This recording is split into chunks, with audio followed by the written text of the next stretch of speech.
My dad, my future husband, wants to invite you to a family dinner before the wedding. My daughter texted me a day before she was set to walk down the aisle. During dinner, my future mother-in-law leaned over and said something in Korean to her son, and the two of them laughed as if I didn't exist. They thought I was just a failed old man who didn't understand a thing. I smiled, stood up, raised my glass, and answered them in perfect Korean. The entire room fell silent. Welcome and thanks for being here. Before we continue, please like the video, subscribe, and comment where you're watching from. Note, this is a fictional story with dramatized elements for storytelling. Any similarities to real people or places are coincidental, but the ideas explored aim to offer meaningful and beneficial reflections. I don't need a magnifying glass to know when a man is trying to bury me, but today the shovel was made of 120-pound cream cardstock with a gold leaf border. I, Alaric Sterling, a 65-year-old retired textile importer, with silver hair and eyes that saw too much during my decades abroad, sat in my modest Chicago study, staring at a thick cream-colored envelope. The tactile grit of the gold leaf border felt like sandpaper against my calloused fingertips. This was no mere request for my presence at a wedding. It was a formal summons to a cage, a plan designed to lure me into a trap, where my very presence would legally validate a union meant to strip my daughter of everything I had built. Brian was overcompensating. Gold leaf doesn't hide the scent of desperation, and as I traced the raised ink of the Jade Pavilion address, I could practically smell the ozone from my old desk lamp mingling with the bitter taste of my cold coffee. I sat in the dim light, dissecting the card, not as a grieving father, but with the clinical detachment of the case officer I used to be. The cost of this single piece of paper was astronomical, far exceeding the modest salary of a supposed hedge fund manager.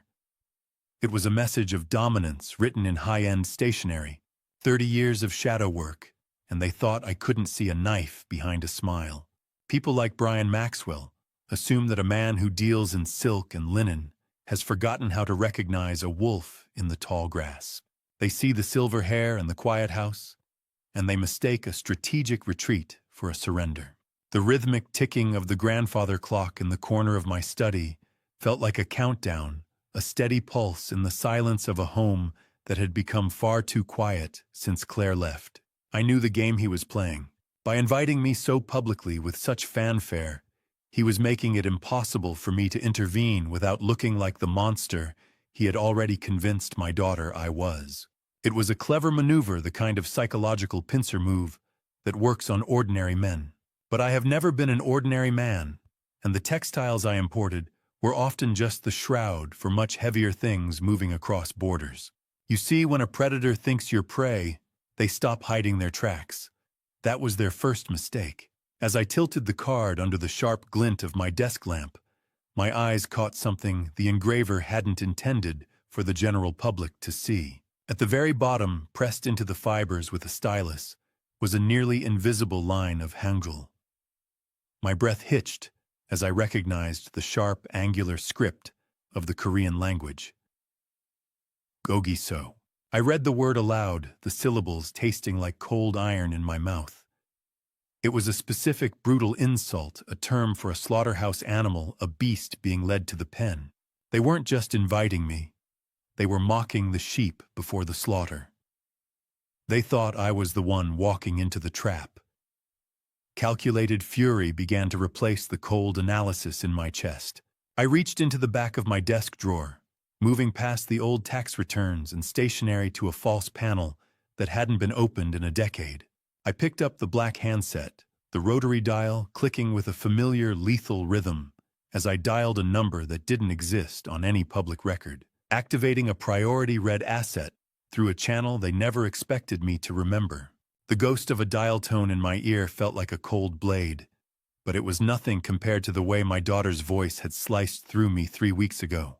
As I waited for the secure line to click into the digital ether, the sterile scent of my study vanished, replaced by the ghost of lemon polish and the blinding glare of the afternoon sun reflecting off Lake Michigan.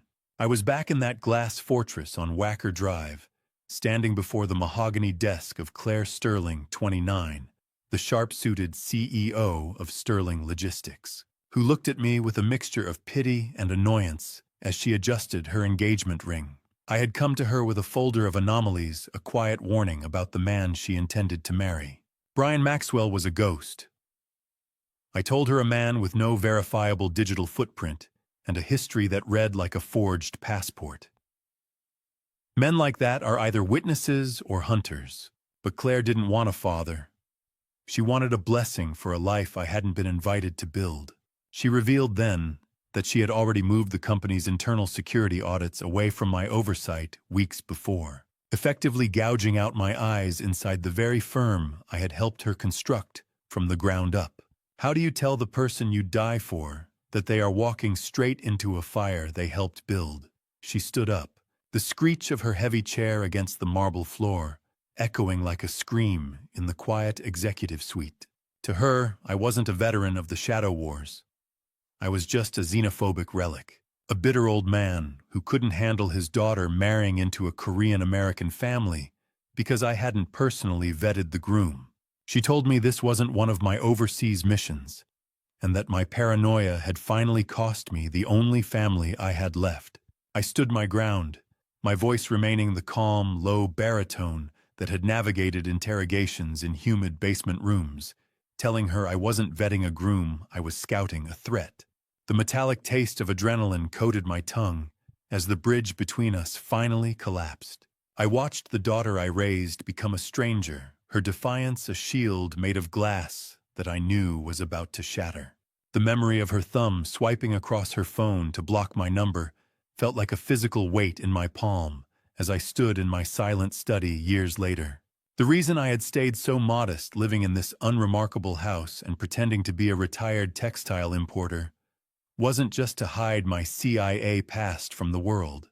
It was a calculated sacrifice to keep the syndicate's eyes off her, a layers-deep protection she had just thrown away by inviting me to a rehearsal dinner where the wolves would be watching.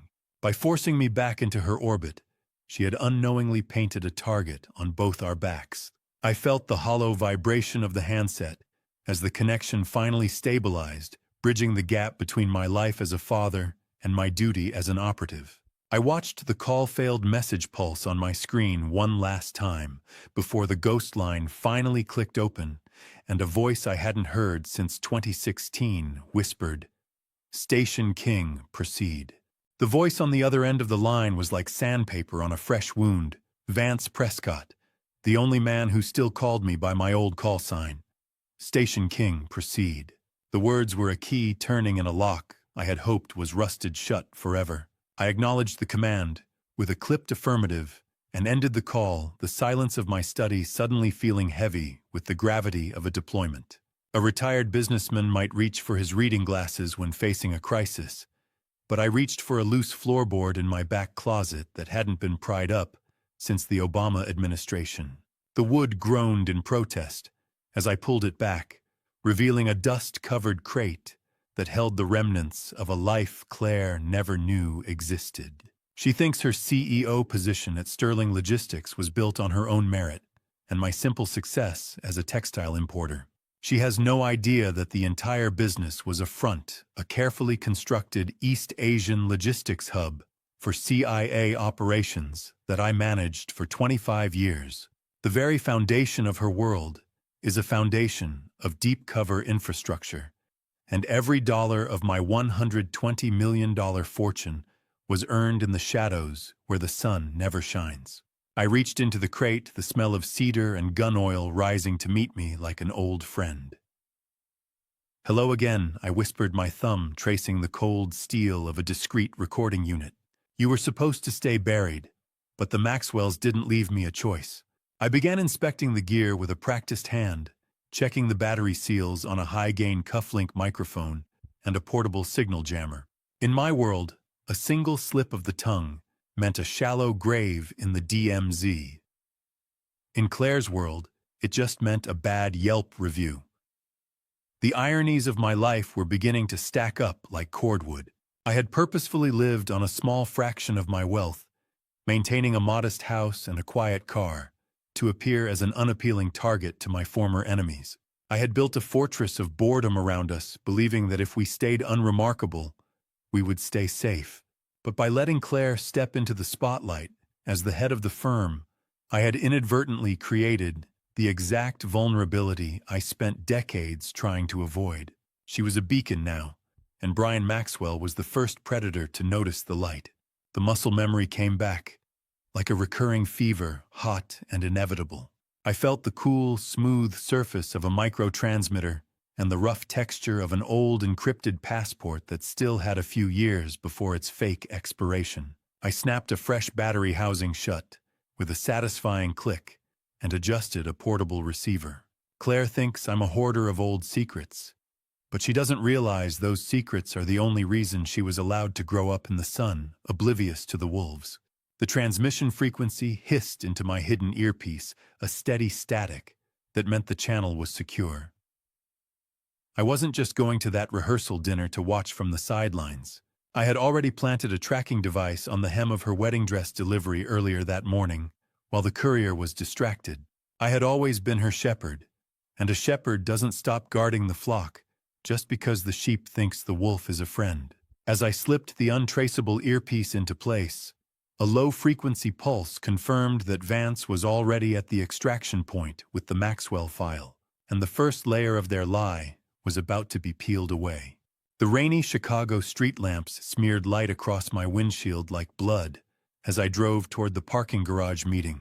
Rain lashed against the glass like 1,000 tiny needles trying to blur the path to a truth I already knew would be ugly. I guided my car into the cavernous, half-empty concrete structure near the loop, the rhythmic thud of water dripping from a corroded overhead pipe, providing a hollow percussion to the low hum of my engine. I waited in the shadows, my eyes scanning the mirrors for a tail, feeling the cold, damp weight of the air in my lungs. A nondescript sedan pulled into the space beside me. Vance Prescott, a 45-year-old FBI special agent with permanent dark circles under his eyes, met me in the shadows of the rainy parking garage.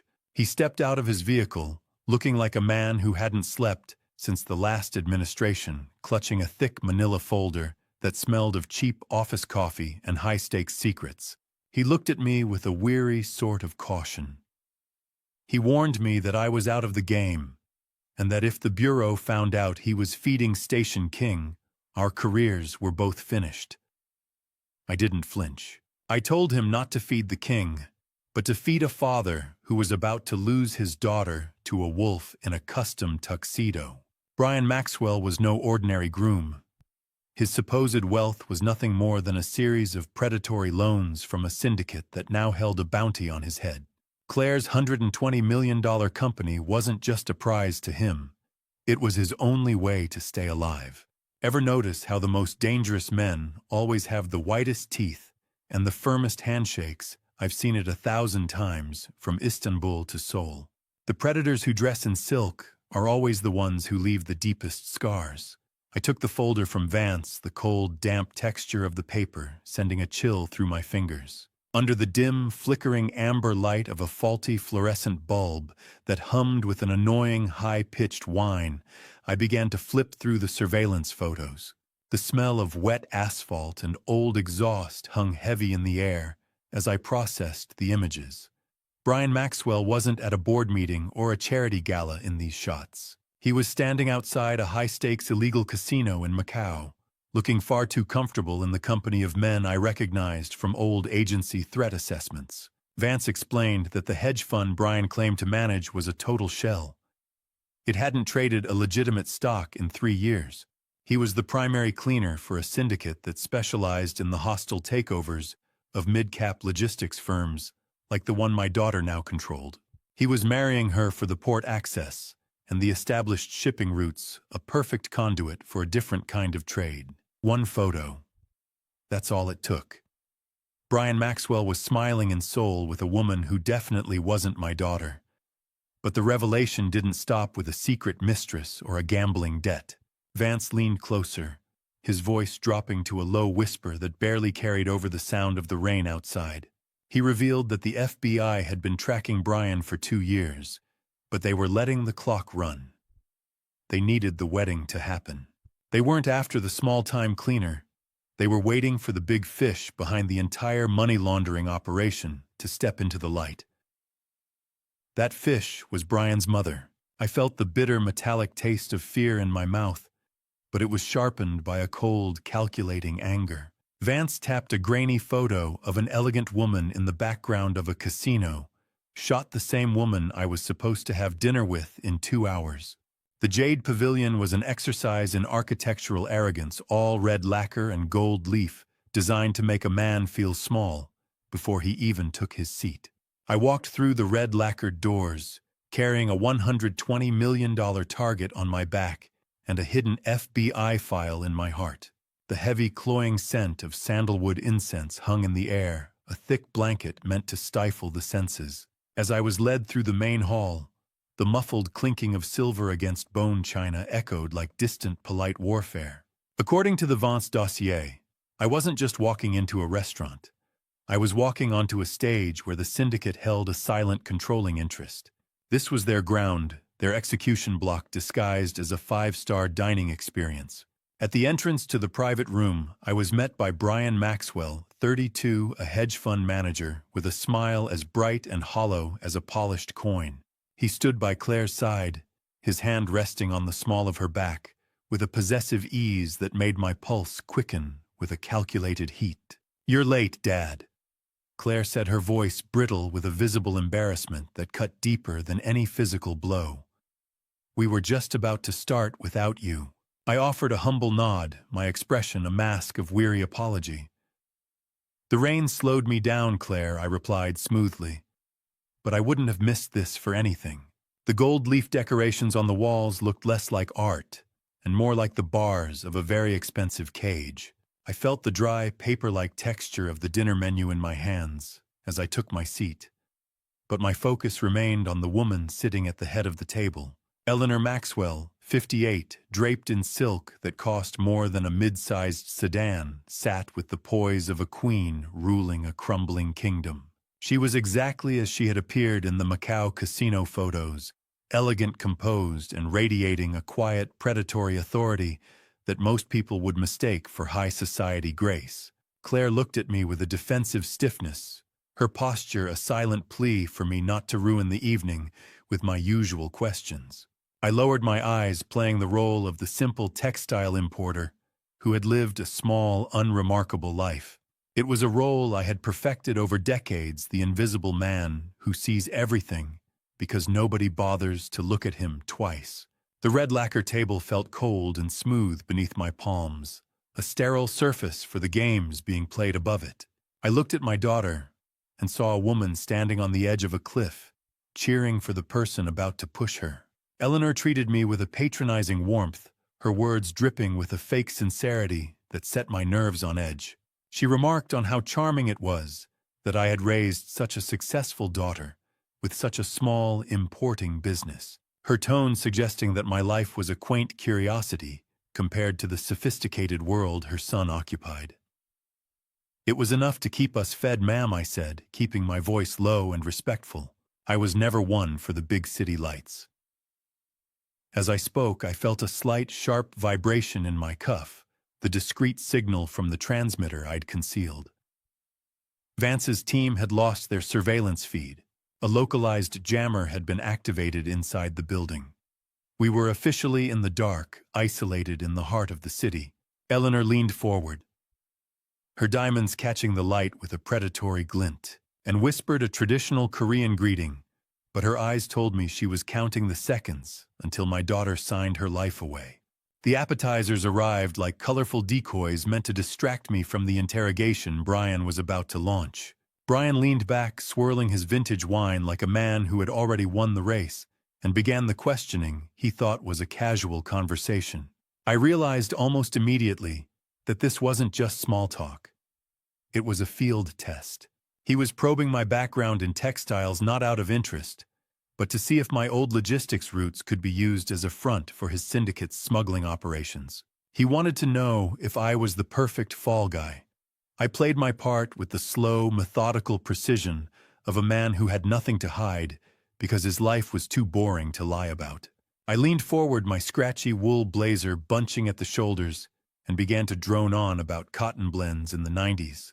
I talked about customs tariffs on polyester until I saw the light die in his eyes. I gave him hyper-specific, mind-numbing details about industrial looms and shipping delays in the South China Sea from 1994. Brian's predatory white-toothed grin faltered, replaced by a glazed look of polite boredom. Claire watched us, her face flushed with a cringing social tension. "Dad, please," she interrupted, her voice tight.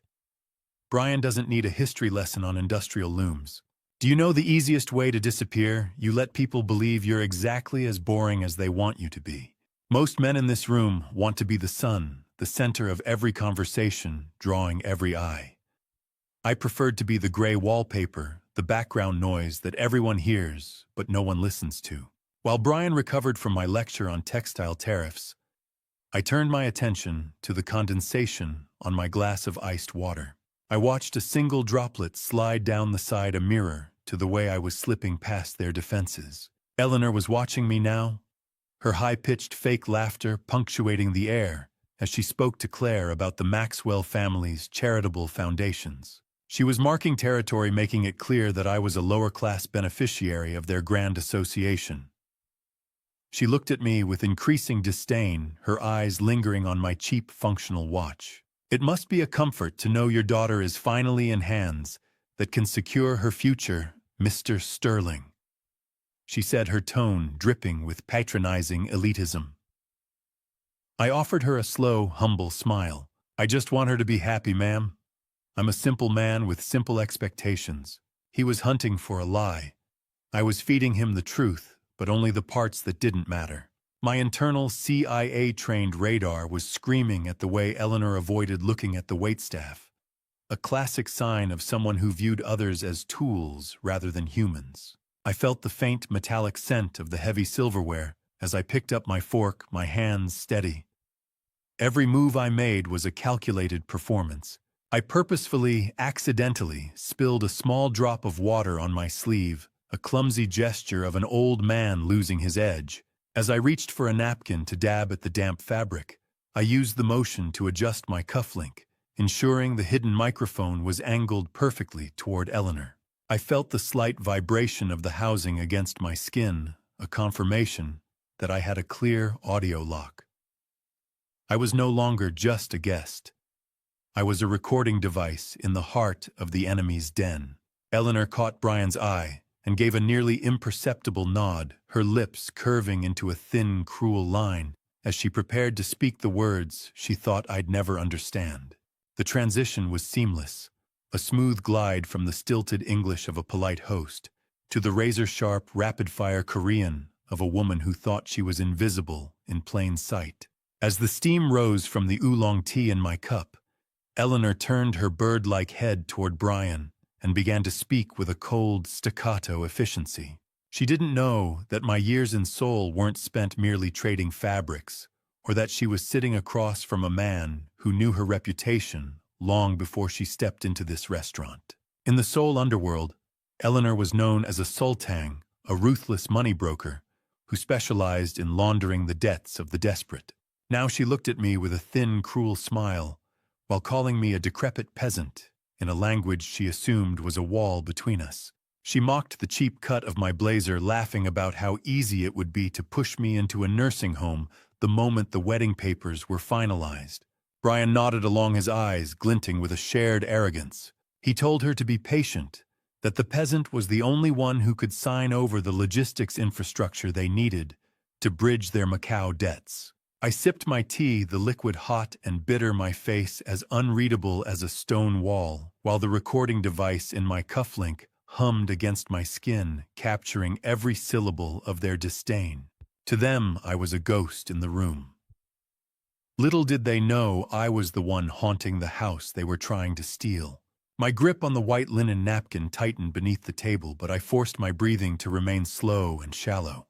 I played the part of the confused, slightly deaf old man, perfectly leaning in, as if straining to hear a conversation I wasn't meant to understand.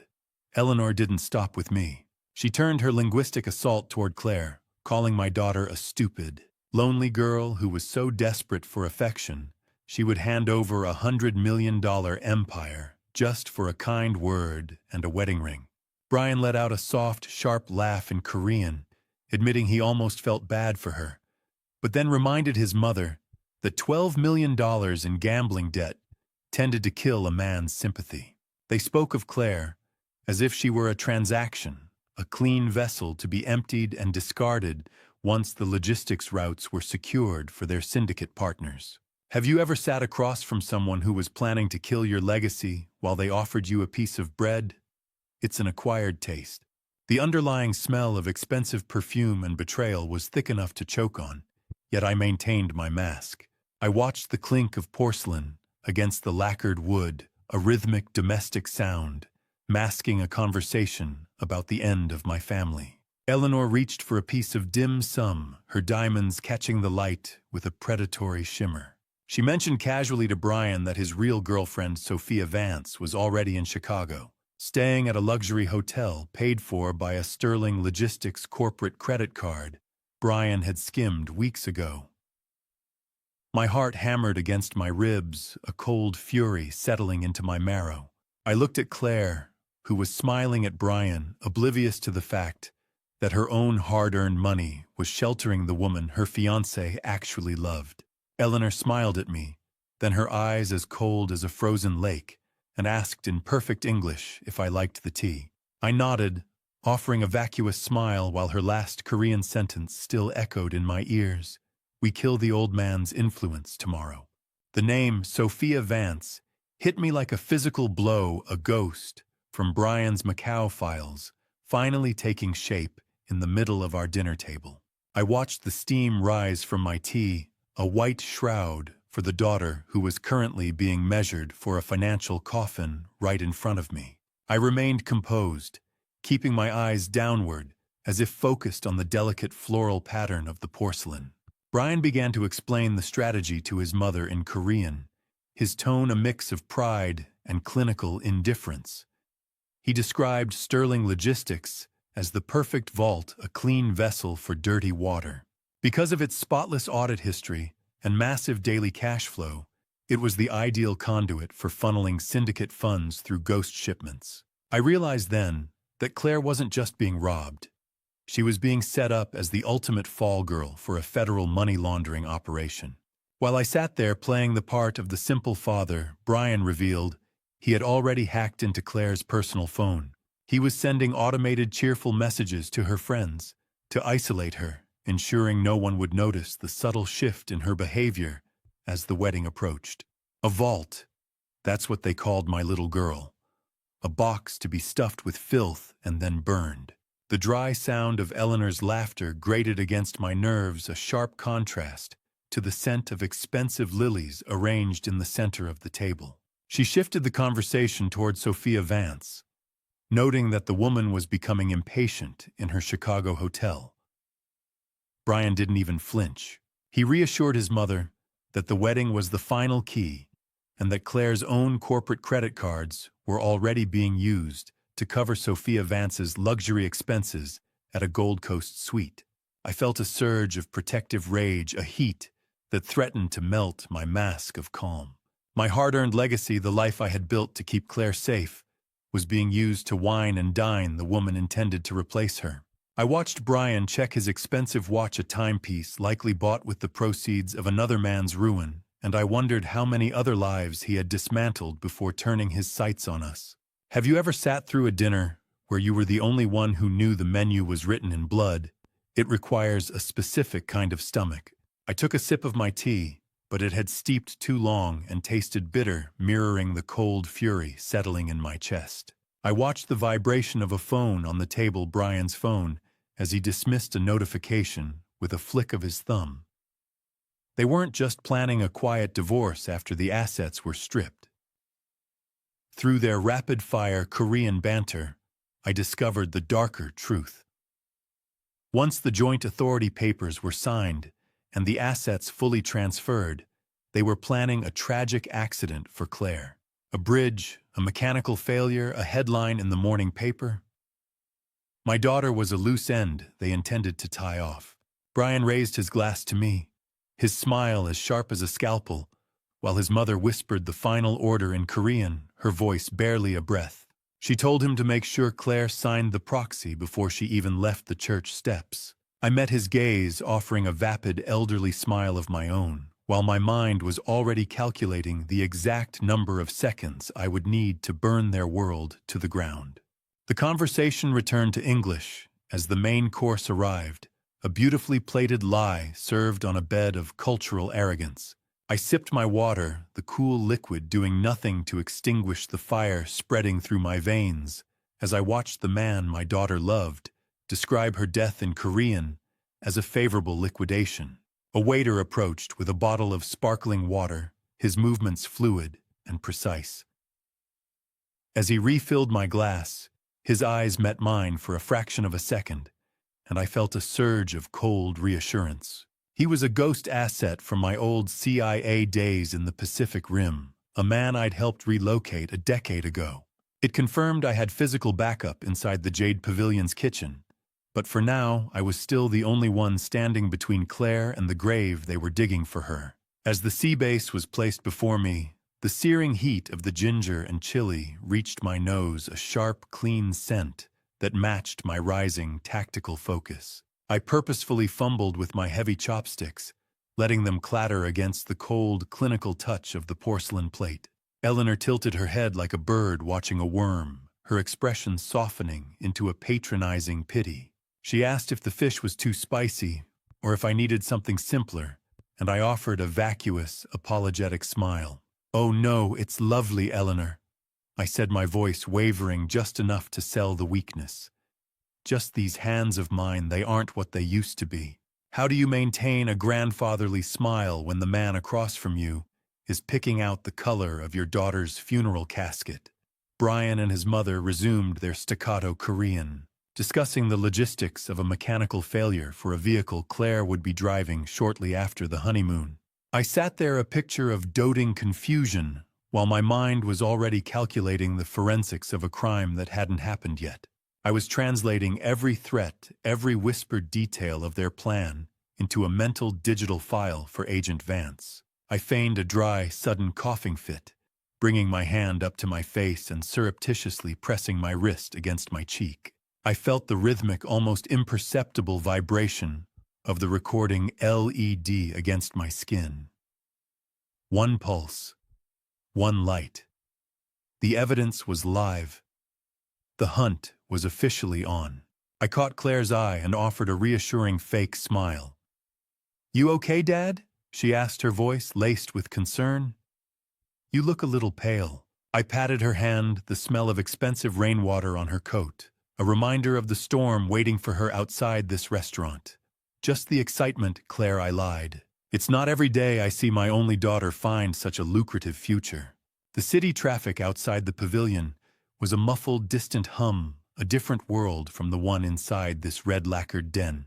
I sat back, finishing the last of the fish, while listening to Brian boast in Korean about how much he was skimming from his own syndicate masters to fund a private escape. He wasn't just a predator.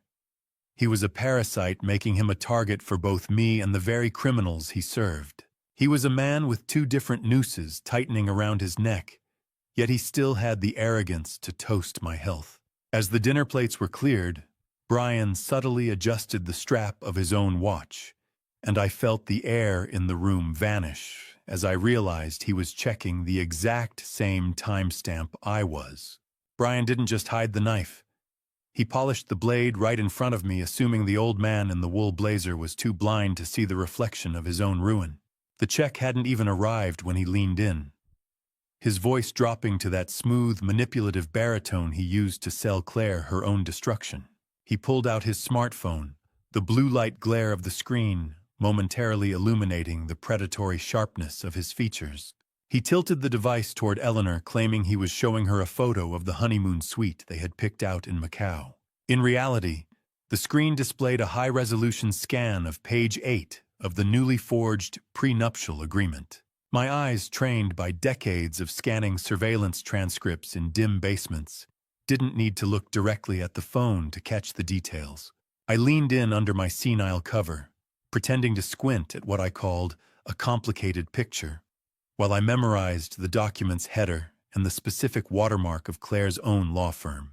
Brian had compromised her lawyer's digital server. Any official check she performed would now show this fake document as the legitimate one. He explained in rapid, cocky Korean how he had replaced the standard liability clause with a cross-ownership trust mandate, effectively turning my daughter's legacy into his personal ATM, 100 million. They weren't just stealing her future. They were strip-mining my life's work for parts. I felt the metallic static taste of the hidden microphone in my ear as the Maxwells laughed in their native tongue about how easy the conquest had been. Brian boasted that Claire had signed the final version between cake tastings far too distracted by the guest list and the floral arrangements to read the small print.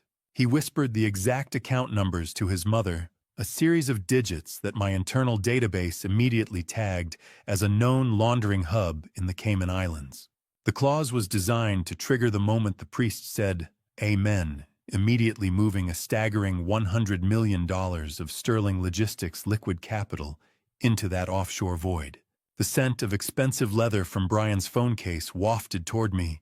As he tucked the device away, the dry, paper-cut sound of Eleanor's whispers filling the gaps in his boast. They weren't just planning a robbery. They were preparing a funeral. Once the funds moved, the accident could proceed.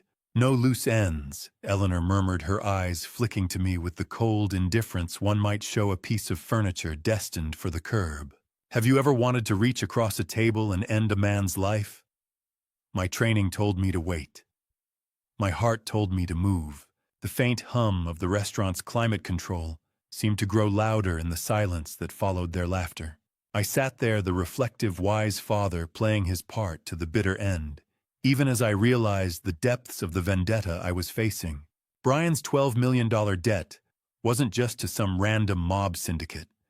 It was owed specifically to a man I had personally put in a federal prison 10 years ago during an operation in Seoul.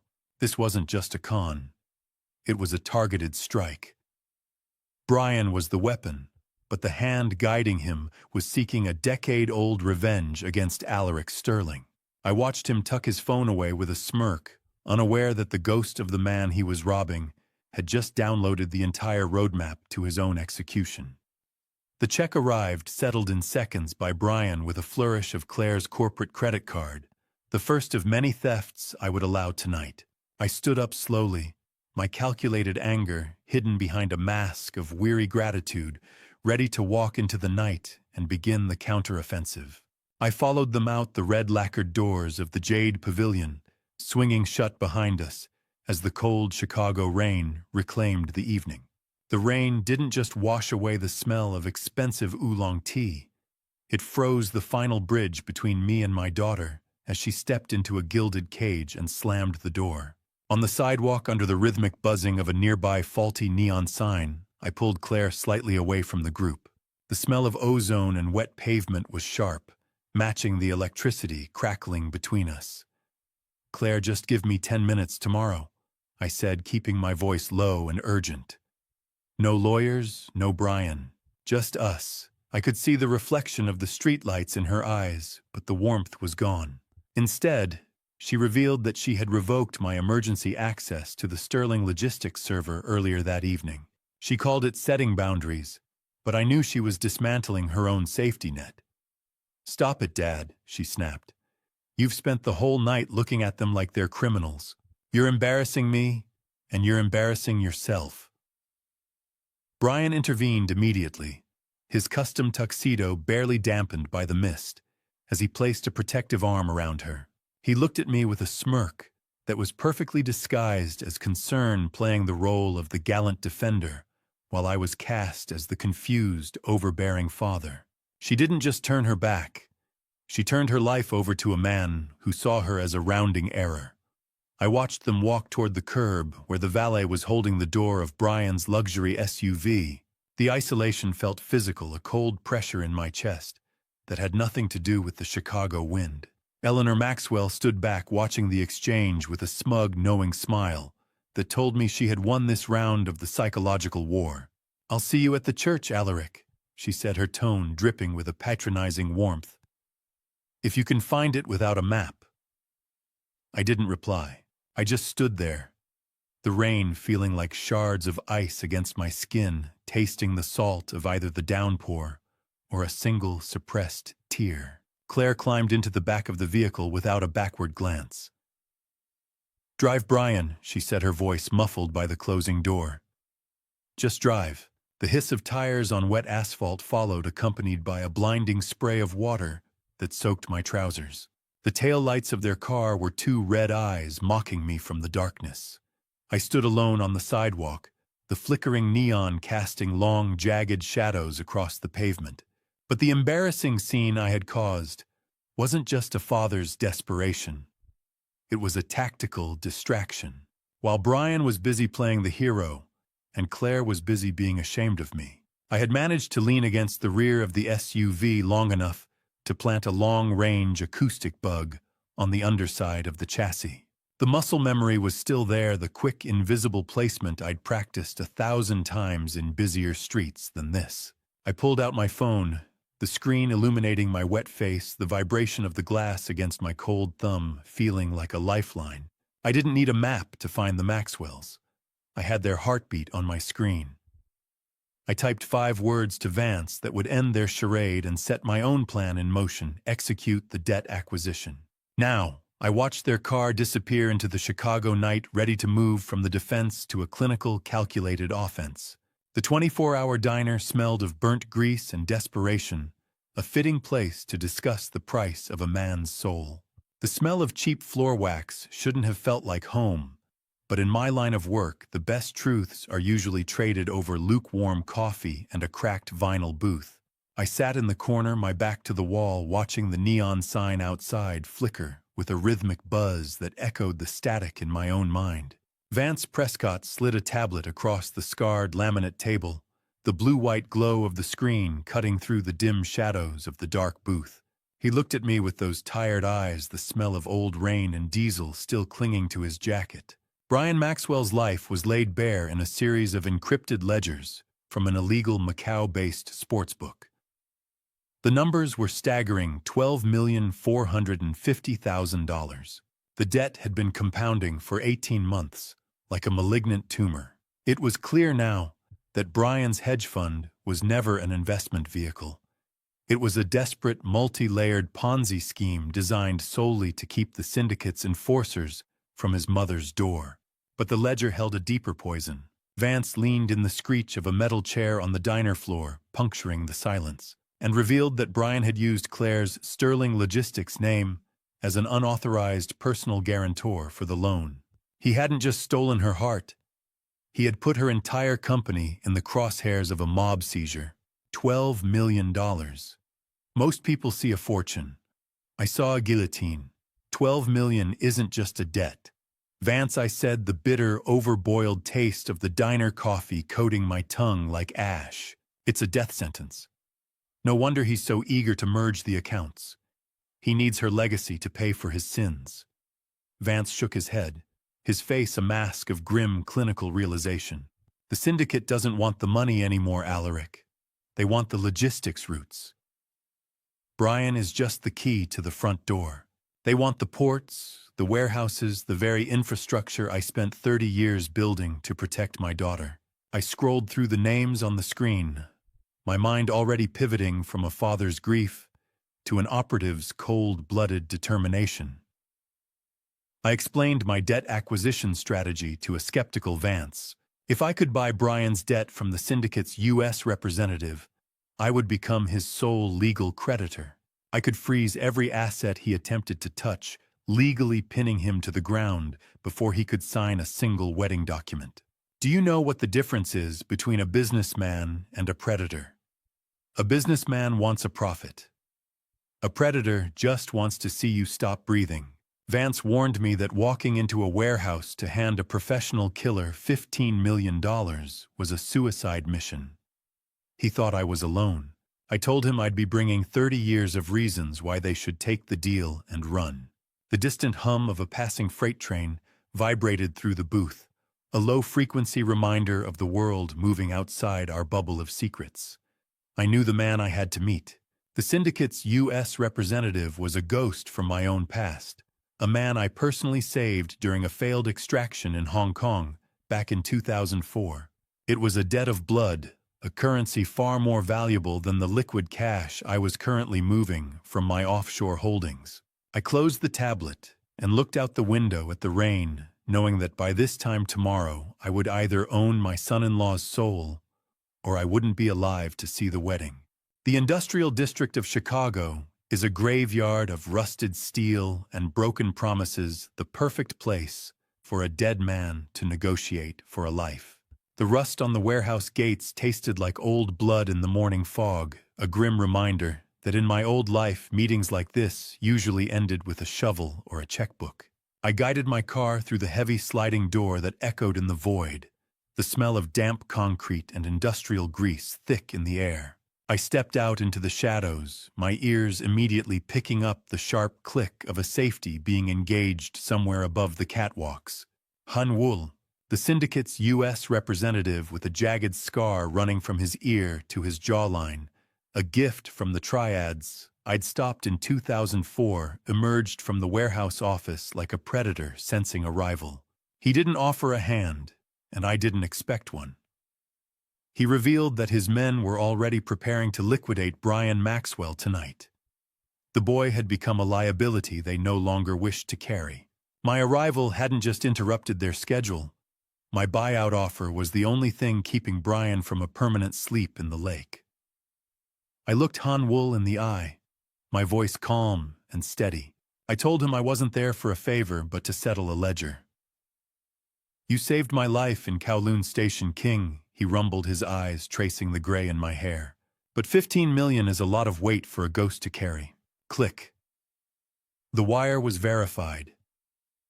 $15 million vanished from a blind account in Zurich, and I became the most dangerous man in Brian Maxwell's world.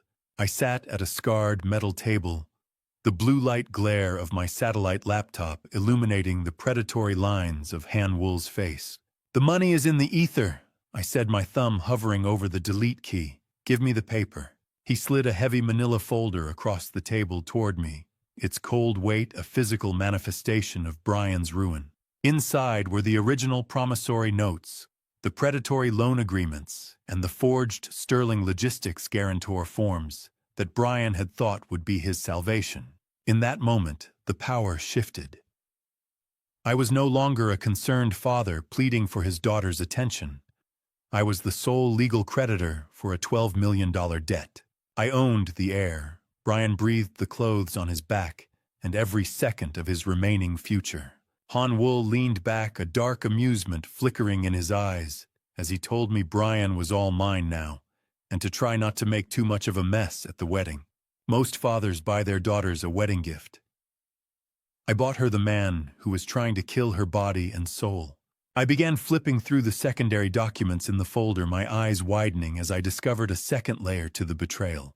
Brian hadn't just collateralized Claire's company.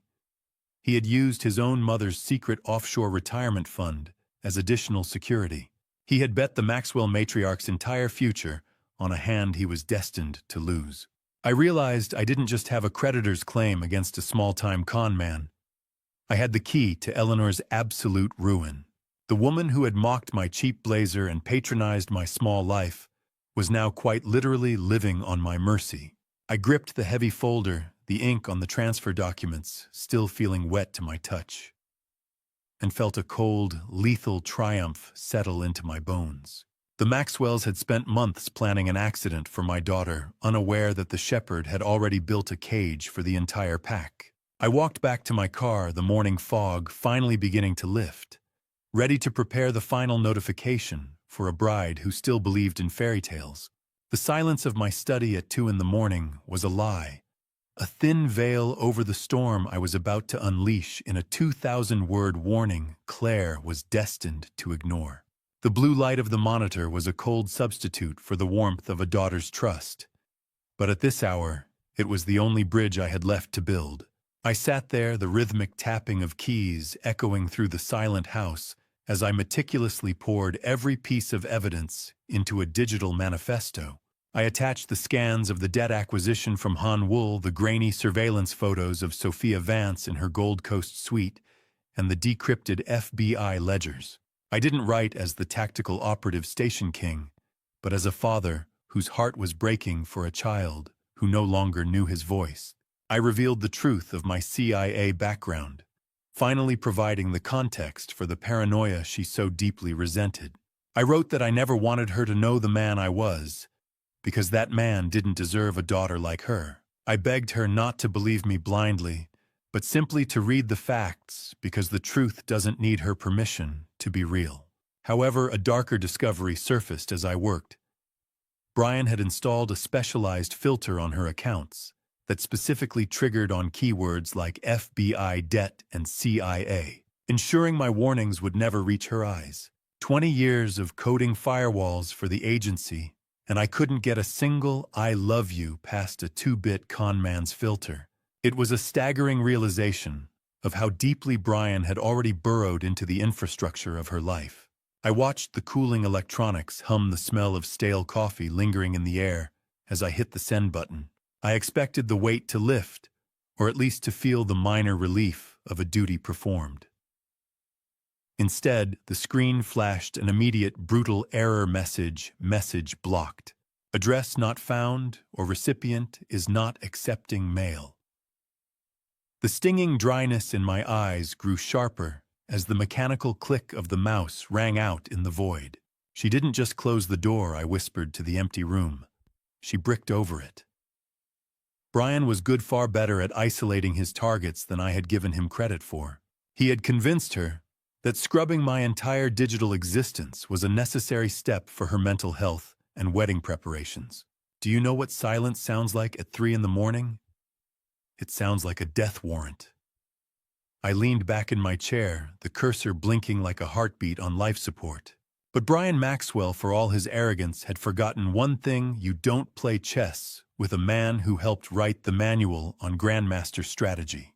I revealed to the empty air that I had anticipated this digital block from the very first keystroke. The email wasn't just a message, it was a ping. Hidden within the text was a tracking pixel designed to bypass standard firewalls and report back the exact GPS coordinates of the device that received the bounce-back notification. Even a blocked email leaves a trail of breadcrumbs if you know how to read the bread. I stared at the bouncing, undeliverable icon and realized that if I wanted to save her, I was going to have to walk into her office and let her see the monster she thought I was. The Sterling Logistics Building was a fortress, but no fortress is impenetrable to a man who knows where the foundations are buried. The Sterling Logistics Building stood like a glass fortress against the Chicago skyline, a monument to a family legacy that was currently being sold for parts. The lobby was a cathedral of glass and steel, but as I stepped through the revolving doors, the temperature dropped 20 degrees, and it wasn't just the Chicago wind following me in. The cold, sterile scent of filtered air and floor wax hit me like a physical wall. I reached for my executive keycard, a piece of plastic that had granted me entry to this sanctum for 30 years, and slid it into the reader at the elevator bank. The high-pitched whine of the elevator gears was interrupted by a sharp electronic rejection. The reader glowed a violent, accusatory red. I hadn't even processed the failure before a broad-shouldered man in a crisp Navy uniform, a man I'd personally vetted 3 years ago, stepped into my path with a look of genuine regret. This was the security team leader, a man who once looked at me with respect, but was now holding a metallic click of a walkie-talkie like a shield. He informed me that my credentials had been flagged for immediate revocation. I soon discovered the depth of Brian's poison. He had filed a fabricated report claiming I'd made verbal threats against the wedding party, using the company's own safety protocols to ban me from the building. "I'm sorry, Mr. Sterling," he said, his voice dropping to a low, uncomfortable register. The CEO's orders were very specific. No exceptions for family today. I looked him in the eye, seeing the conflict in his face. "The CEO is being lied to, son," I told him. "And you're being paid to hold the door open for the thief." I was a ghost in a fortress I'd spent 30 years building haunting the hallways of a legacy that no longer recognized my touch. Every stone in this lobby was laid under my supervision, yet today I was treated like a common intruder. Two other guards stepped forward, their presence a silent, heavy command.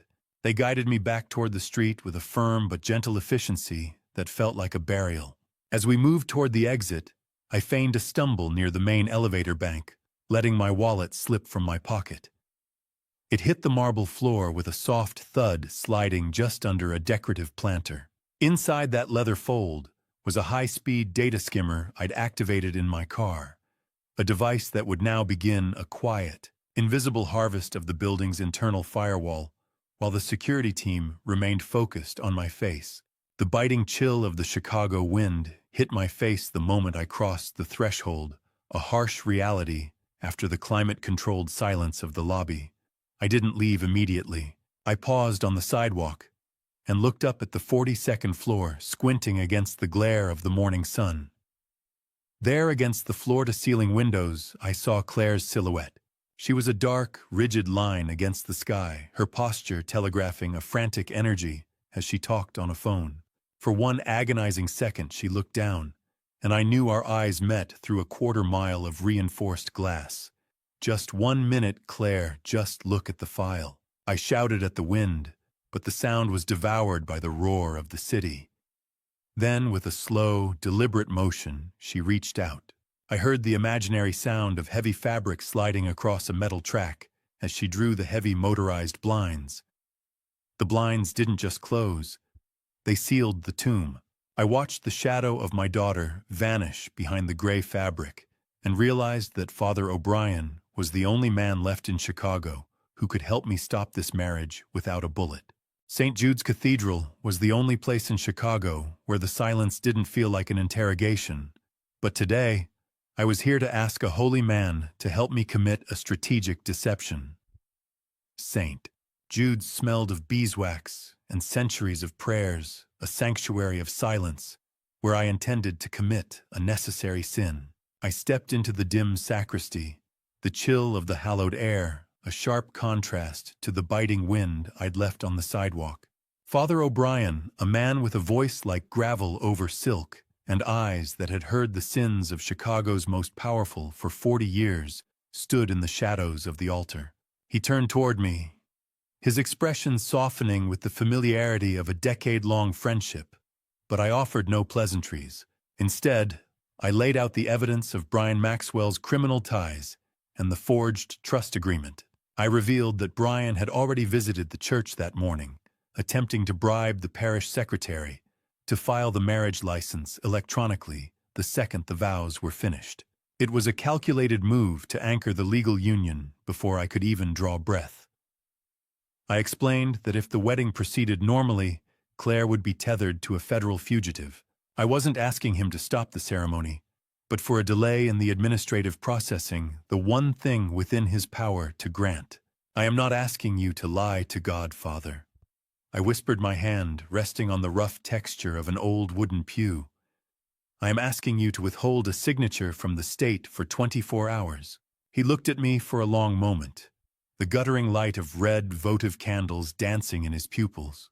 "Alaric, you're asking me to turn a sacrament into a sting operation," he replied, the weight of the moral conflict evident in his tired voice. "Sacrilege. That's what some would call it. I just called it a safety catch. Most men come here to find peace, but I had come to find time."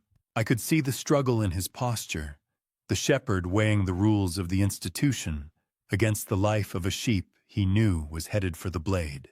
The scent of cold stone and frankincense seemed to intensify as he considered the evidence I had provided. I told him I would take the sin on my own soul, but I needed that window.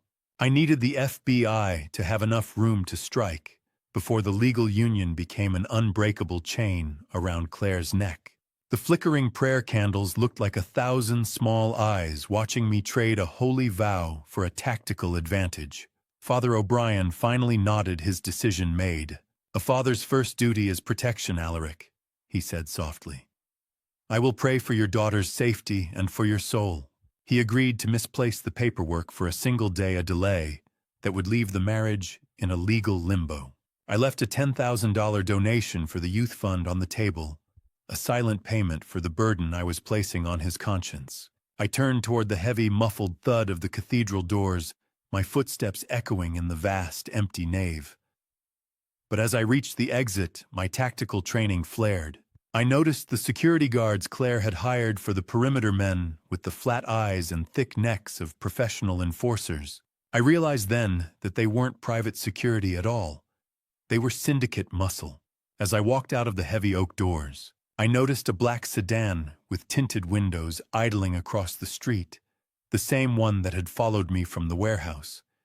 And I knew the time for quiet conversations was officially over.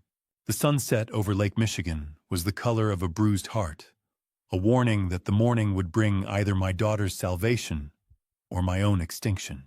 I didn't bother turning on the lights when I got back to the house. In my world, the most effective weapons are forged in the dark and signed with an invisible hand. The drive home had been a choreographed dance of high-speed maneuvers through Chicago's side streets, a necessary sequence to lose the black sedan that had been glued to my bumper since the cathedral. I realized then that the car didn't belong to the syndicate enforcers. It was a private security firm Brian had hired to babysit me until the ceremony began. The groom wasn't just waiting for the wedding. He was already actively hunting me, ensuring I stayed within the lines of the role he'd scripted for the senile father-in-law.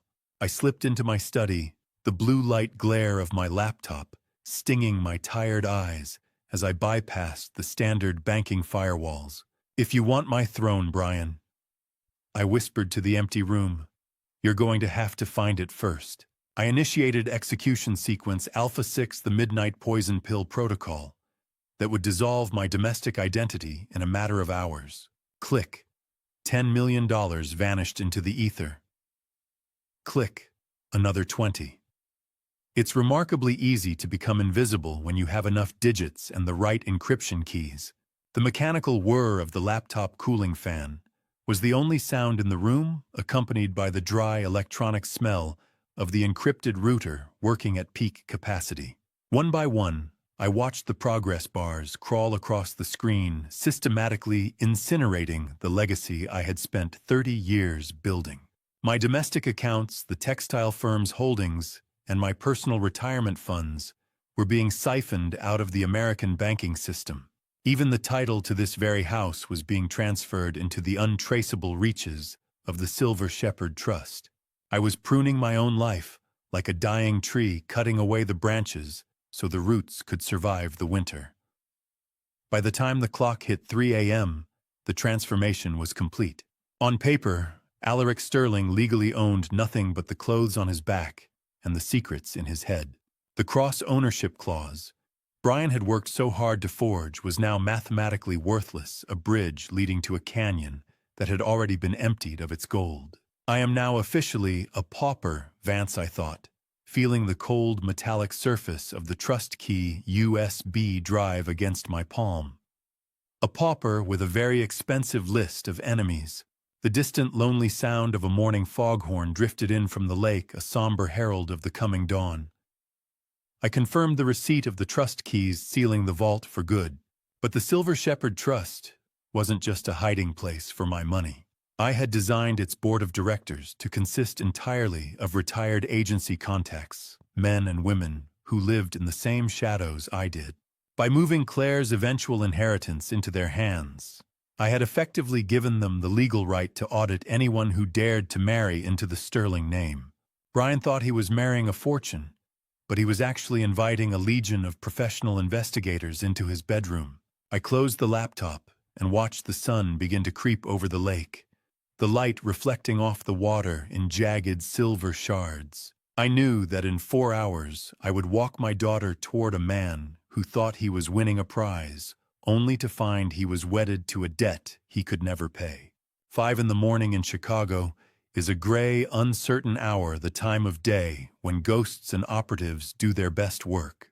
I closed the laptop and watched the sun begin to creep over the lake, knowing that in 4 hours I would walk my daughter toward a man who thought he was marrying a fortune, only to find he was wedded to a debt. My wedding preparations were far from traditional.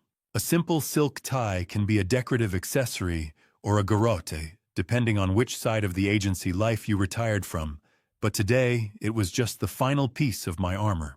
I stood before the bathroom mirror, the rasp of a razor against my jaw, the only sound in the silent house. I meticulously prepared my physical appearance, choosing a high-quality charcoal suit. It looked like the attire of a dignified father, but the fabric was woven with a flexible ballistic layer, a hidden weight that pressed against my chest, as a reminder of the syndicate enforcers I expected to encounter at the altar. I checked my specialized watch, a heavy steel chronograph that did more than tell time. I pressed a recessed button to sync its internal digital pulse to the FBI's mission clock, T-7 hours. The scent of crisp cedar from the closet clung to my jacket as I stepped back into my study. The morning sun was beginning to reflect off the silver-framed photo of my late wife Helena, creating a blinding glare that forced me to squint. I took a moment to look at her face, acknowledging the silent promise I had made to keep our daughter safe from the shadows that eventually claimed her life. "I'm sorry you have to see this, Helena," I whispered. "But I won't let them take her." The rhythmic buzzing of my encrypted phone on the mahogany desk broke the silence, pulling me back into the cold reality of the tactical field. Before I reveal the detail in the final briefing that changed the entire scope of the mission, are you still with me? Choose A if you think I should proceed alone, or B if I should trust the Bureau. And add one short reason so I can see how you're reading this. Please note that the following contains dramatized details added for narrative impact. The purpose is reflection on the lengths a protector must go. I picked up the device, my thumbprint authorizing the decrypted transmission. The final briefing from Vance Prescott was a map of a silent invasion. He confirmed the tactical positioning of 20 undercover agents already filtering toward St. Jude's. They were taking their places as caterers, ushers, and even high society guests in borrowed tuxedos. Vance's text confirmed that the cascading signal was live, meaning the multimedia override in the cathedral was primed for my remote trigger. We both knew that once the first arrest was made, there would be no turning back from the public exposure of my past. I messaged him back telling him to ensure they wait for the Korean signal, so the Maxwells would hear their ruin in their own tongue. Vance's final attachment was a thermal scan of the honeymoon luggage. It revealed that Brian Maxwell had requested an armed escort for the honeymoon, a clear indication that the syndicate planned to move Claire out of the country the moment the reception ended. My phone buzzed with the final confirmation: 20 agents in position. The trap was set, and the only thing left to do was give my daughter away to a man I was about to destroy. The spire of St. Jude's Cathedral pierced the Chicago sky like a jagged needle, a monument to a faith I was about to test with absolute evidence. The limestone gargoyles stared down at the arriving Ferraris and Bentleys with silent judgment. But I was the only one who knew the sanctity of this cathedral was about to be traded for the sterile precision of a federal takedown. I stepped out of my car, my posture stoic, as I entered the grand vestibule, feeling the cold weight of the ballistic vest beneath my charcoal suit.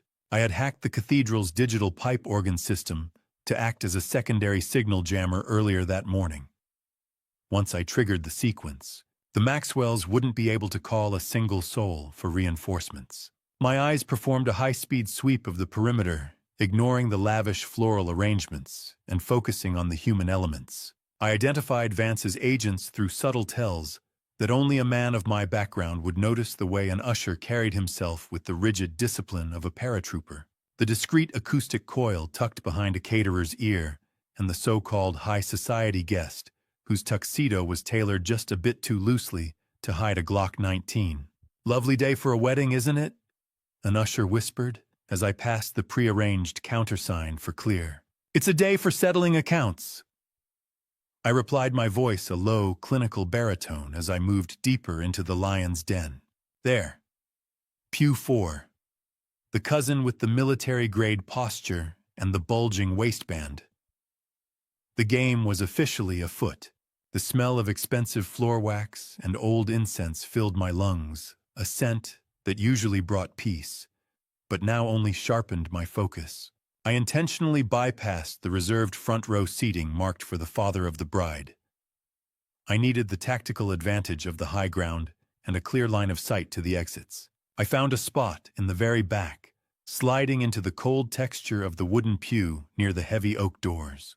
I watched the elite of Chicago file in, the men who likely owed Brian money, and the women who envied Claire's success, unaware that their social circle was about to become a crater. I felt the remote trigger in my pocket, a small black plastic box that held the power to burn a dynasty. It was a strange sensation sitting among the wealthy while holding the match that would incinerate their afternoon. The cathedral was a beautiful hollow shell, a stage set for a play that was about to transition from a romance to a tragedy in 3 languages. The bright, multicolored glare from the stained glass windows painted the stone floor in shades of blood and sapphire, creating an atmosphere that felt more like a courtroom than a sanctuary. I looked toward the altar and saw Brian Maxwell. He was leaning down, whispering intently to a man who wasn't a groomsman or a relative.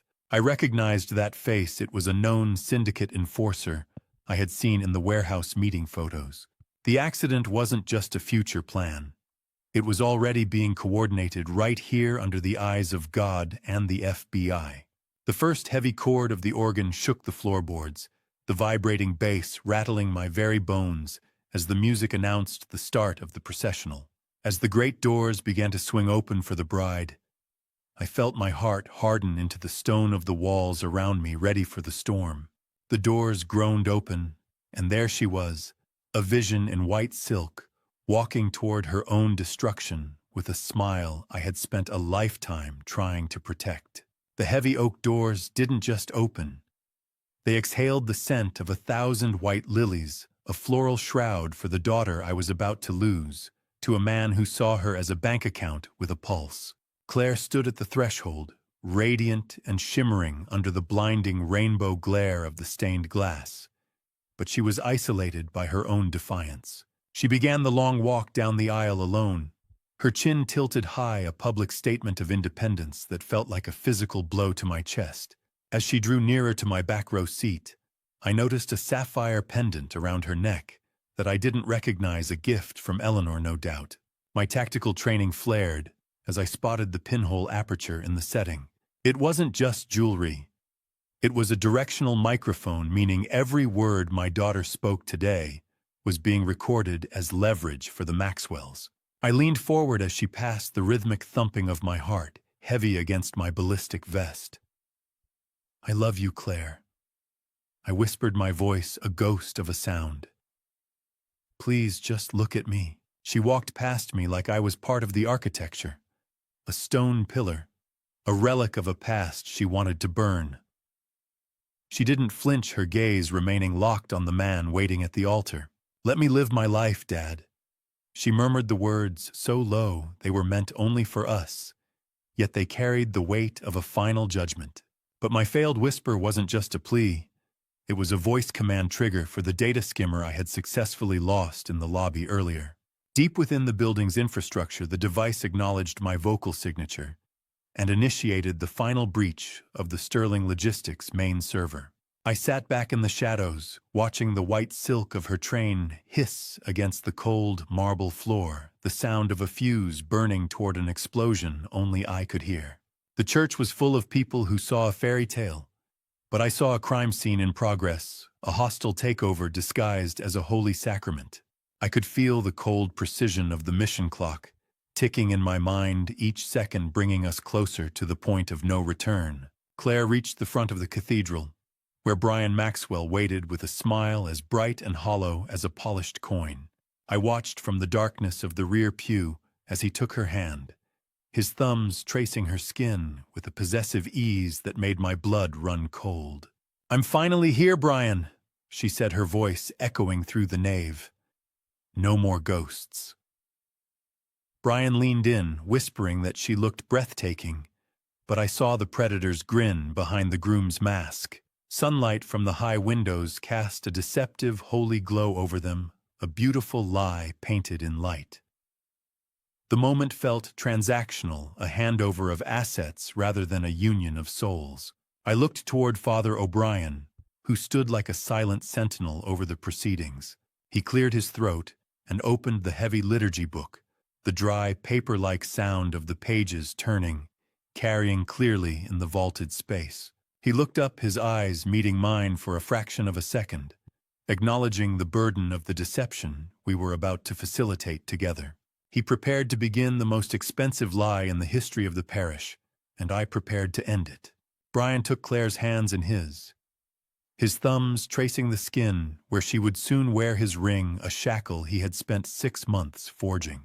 Listening to Brian Maxwell promise to cherish my daughter was like watching a snake describe the warmth of the sun. It was a performance so polished, it made the holy water in the font feel oily. He delivered a poetic pre-written set of vows that focused heavily on building a shared empire and merging two worlds into one.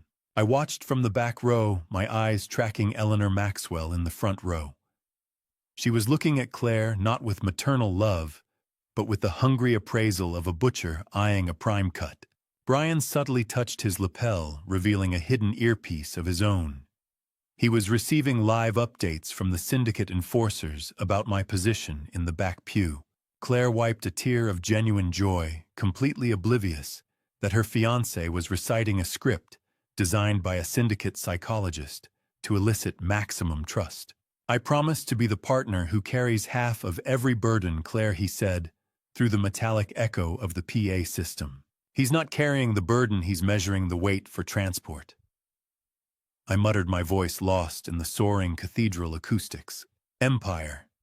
He used that word 3 times. Predators always reveal themselves through their vocabulary, if you know how to listen for the tells. I felt the haptic buzz of my phone against my thigh, a sharp vibration that cut through the romantic haze of the ceremony. It was Vance confirming that all perimeter teams were green and in position. I didn't hesitate. I reached into my pocket, my fingers finding the specialized controls on my watch. I typed the code word cascading and hit send. Immediately, I smelled the faint scent of ozone as the church's hidden projector system hummed to life, slaved to my remote trigger. Claire began her vows, but for a second, her eyes searched the front rows, her brow furrowed in confusion. "Dad, where are you?" she seemed to ask with her gaze before she regained her focus on Brian. She didn't realize that I had moved to the high ground to ensure her survival. I watched the sunlight hitting the polished silver rings, a brilliant sparkle that felt like the flash of a muzzle in the dark. Have you ever seen a man smile while he's hanging a noose? Brian Maxwell was an artist of the craft. His mother watched him with a pride that was purely financial. Her hands folded over a silk clutch that I knew held the forged transfer papers. In my peripheral vision, I noticed a second black sedan pull up to the heavy cathedral doors. The men stepping out weren't FBI agents. They carried the blunt, heavy movements of Macau enforcers. Brian's debt had come due, and they weren't here for the cake. They were here to collect the bride as collateral. My throat felt cold and dry. As I prepared to speak, the silence of the church, suddenly heavy with the gravity of the coming strike. Father O'Brien took a deep breath, his voice booming through the speakers as he reached the question that would either end my daughter's life or start her salvation. If anyone can show just 'cause why these two may not lawfully be joined, let them speak. Now or else forever hold their peace. I felt the remote trigger click in my palm, and the first slide of the digital evidence flashed across the white stone walls. I didn't wait for the silence to stretch. I stood up the legs of my wooden pew, scraping against the marble like a gunshot in a library, and for the first time in 20 years, I let my true voice echo in a room full of people. I projected my words with a cold, lethal authority that cut through the romantic air of the cathedral. I didn't address the altar in English. Instead, I spoke in flawless, razor-sharp Korean, repeating the exact insults Eleanor had spat at me during dinner. I called Brian a gogi, a slaughterhouse animal, and identified Eleanor not as a high society matriarch, But as the disgraced Sultang broker, I had personally hunted and shut down in Seoul 20 years ago. The Maxwell family froze their heads, whipping around in a synchronized snap of terror. The decrepit peasant they had mocked was gone, replaced by the ghost who had ended their first reign of greed. Eleanor's face drained of color, her diamond-clad hands beginning to tremble against her silk gown as she stammered in our shared second language, demanding to know who I really was. "You should have checked the room for shadows." "Eleanor," I replied in that same staccato Korean. "I understood every word of your slaughterhouse dinner." Silence. Then the sound of 300 hearts stopping at once. I wasn't the victim anymore. I was the reaper. The audible gasp of the 400 guests created a vacuum of shock that seemed to pull the oxygen from the nave. I switched to English, my voice steady and clinical, informing the entire congregation of the Maxwells' true intent. I laid out the mechanics of their fraud, explaining how they intended to use my daughter as a financial vault to launder Macau gambling debts before arranging a convenient accident for her once the honeymoon began. Claire stood paralyzed at the altar, her bouquet trembling so violently that white petals began to drift onto the marble like snow. "Dad, what are you saying?" she whispered, her voice cracking with a profound devastation. You speak Korean." I looked at her, the dry, metallic taste of adrenaline in my mouth, and saw the world I had built to protect her finally collapsing under the weight of the truth. I told her that they didn't want a daughter. They wanted a logistics hub for a criminal syndicate. Ever see an empress turn back into a gutter rat in 6 syllables? It's a beautiful sight. Eleanor's composed facade didn't just crack, it disintegrated. But the revelation went deeper than my words. I revealed to the panicked groom and his mother that the sapphire pendant around Claire's neck, the one they had used to record her, had been compromised. I had patched that directional microphone directly into the church's PA system minutes ago. Brian's frantic whispered confessions of guilt, his pleas to his mother to find a way out, were now booming through the speakers for every elite guest to hear. The aroma of ozone from the heating projector bulbs began to fill the air as the technical override reached its climax. Brian looked at the speakers as if they were judge and jury, his mouth hanging open in a silent scream of realization. I pressed the remote in my pocket, and the giant screens behind the altar flickered to life, not with photos of Claire's childhood, but with the high-definition bank transfers and forged documents that would send Brian Maxwell to prison for the rest of his natural life. The screen didn't just illuminate the room. It blinded the Maxwells with the one thing their world was designed to avoid: the irrefutable digital truth. The stained glass usually told stories of saints and salvation, but as the high-definition projectors hummed to life, the light that filled St. Jude's was the cold, clinical glare of a federal audit. I felt the sharp, rhythmic thud of my thumb on the remote as I bypassed the church's pre-programmed montage. Brian lunged toward the ushers, screaming at them to turn it off, but I had already anticipated his panic. The projectors were running on an independent battery backup I'd hidden within the cathedral's electrical housing weeks ago. Instead of childhood photos, a split-screen comparison of the prenuptial agreement appeared in massive blue-white clarity. On the left was the version Claire signed. On the right was Brian's forged page 8 with the fraudulent cross-ownership clause highlighted in an aggressive, pulsing red. "Look at the screen, Claire," I commanded, my voice cutting through the rising tide of shocked whispers. "That's not a marriage contract. It's a bill of sale for your legacy and everything I built to keep you safe." Red. Page 8 was bleeding red on the screen. The color of a forgery. The color of a daughter's betrayal at the hands of a man she trusted. The aroma of ozone and hot electronics drifted through the nave as the 400 guests erupted into a chaotic murmur. I watched Brian's sweat-soaked tuxedo collar wilt under the heat of the exposure. He looked like a cornered animal, his eyes darting toward the exits where my agents were already waiting. I clicked the remote again, and the contract vanished, replaced by the $12.4 million gambling debt ledger I'd purchased from the syndicate. I zoomed in on the signatures, the high-definition scan revealing Brian's name etched next to those of known Macau mob enforcers. I announced to the room that the man at the altar wasn't a brilliant investment banker, but a Priority 1 federal target who had collateralized his own mother's retirement fund to cover a losing streak in tech derivatives. Eleanor Maxwell slumped into her seat in the front row, the silver silk of her gown finally matching the deathly gray of her complexion. Do you know what happens to a high society reputation when you broadcast a $12 million mob debt to the whole city? It evaporates faster than holy water on a hot skillet. I watched Claire's bouquet slip from her fingers, the lilies hitting the marble floor, as she turned to stare at the man she thought was her future. "Brian, tell me this is a mistake," she whispered, her voice cracking over the PA system for every guest to hear. He had no answer. "He didn't just bet your future, Claire," I told her from the shadows of the back row. "He bet his mother's life on a horse that was already dead." I noticed the guests in the third row. Men Brian believed were his wealthy venture capital partners leaned forward with tablet computers. They were actually the team of forensic accountants I'd hired to catalog every Maxwell asset in real time for immediate seizure. They were already stripping the skin off the wolf before the body was even cold.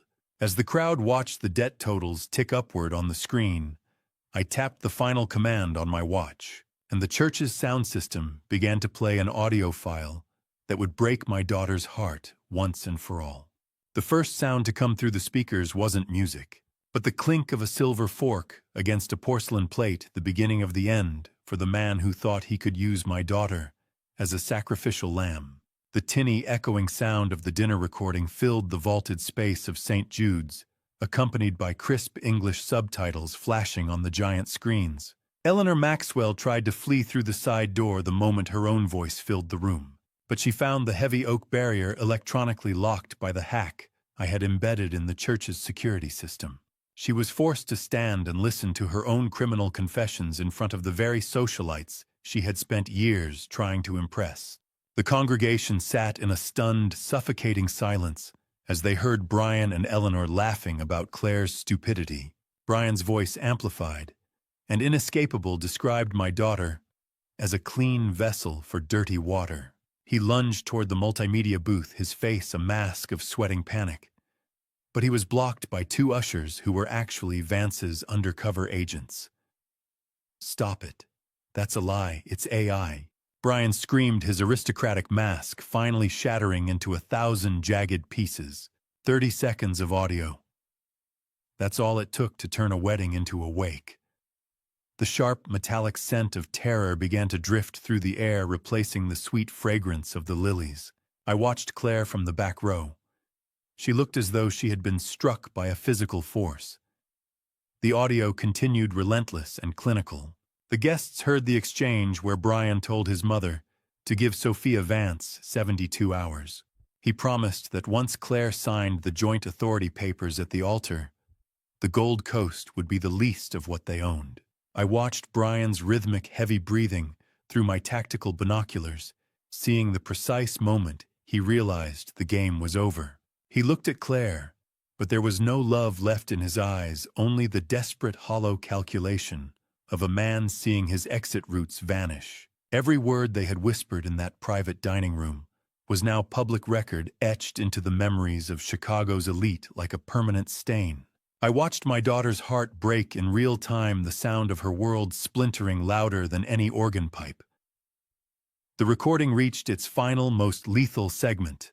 Eleanor's voice discussed the mechanical failure intended for Claire's car shortly after the honeymoon. Claire's legs finally gave out. She dropped her bouquet, the white orchids scattering across the cold marble floor like fallen snow. Her silk dress crumpled onto the altar steps as she collapsed, her body racking with silent, violent sobs. "A mechanical failure, Brian," I asked, my own voice booming over the sound system cutting through the recording. "Did you choose the bridge yet?" Claire looked up at the man she had almost called husband, her face reflecting the terrifying realization that she had been sleeping next to her own executioner. "Dad, please make it stop." she sobbed, her voice a broken whisper that tore through my remaining resolve. I revealed to the room that the Sophia Vance mentioned in the tapes had already been apprehended by Interpol in Seoul, and her full confession was the next file cued for the screen, as Claire's sobs filled the silent church. Agent Vance Prescott stood up in the third row and placed his hand on his weapon, his eyes locked on me for the final command. I didn't say a word. I just gave Vance the nod, the signal to let the wolves of the law finish what the Maxwells started. I didn't need to shout for order. The sound of 20 tactical safety catches clicking off in unison provided a much more effective silence than any priest's prayer. Undercover FBI agents, who had been standing as polite ushers and distinguished guests, shed their roles with lethal, choreographed precision.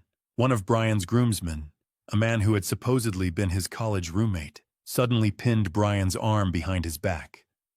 I had embedded that plant in Brian's inner circle 6 months ago to ensure this exact moment would happen. Vance Prescott led the charge to the altar, his weapon drawn and steady. Brian lunged instinctively toward Claire, his fingers clawing at her white silk sleeve as if he could use her as a human shield. But the groomsman was faster, slamming him face first into the cold marble.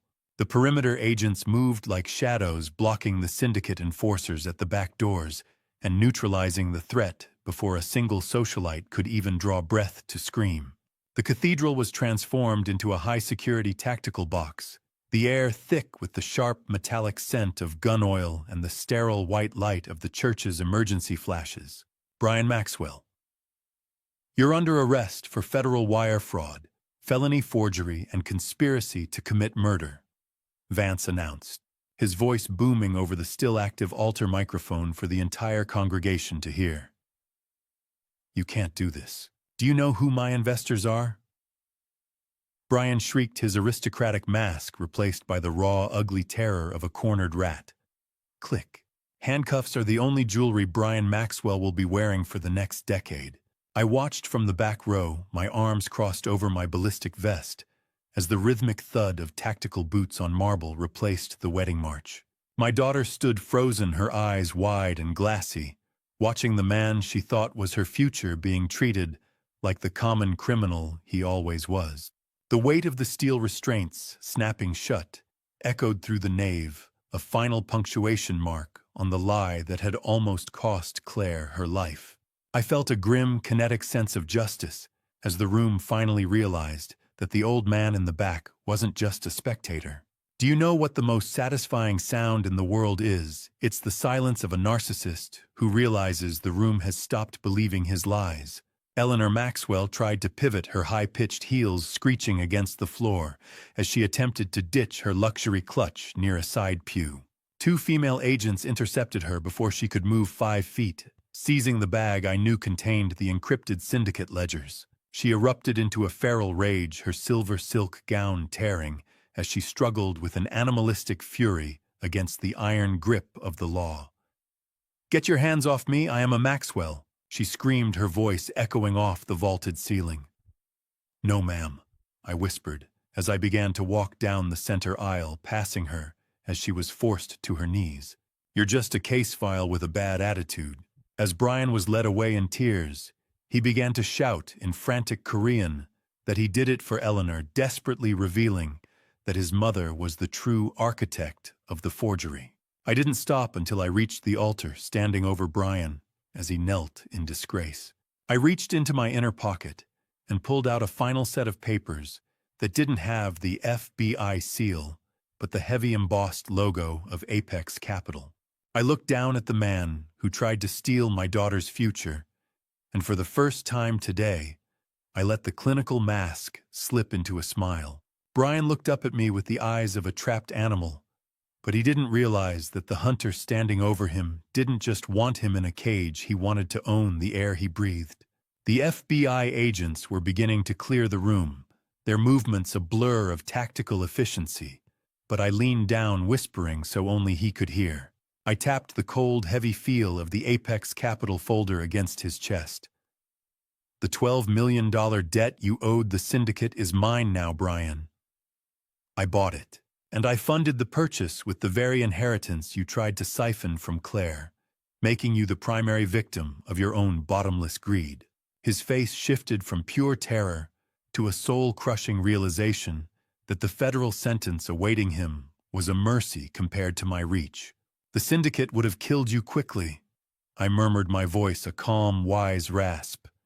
But I'm going to keep you alive, healthy, and utterly broke for the next 40 years.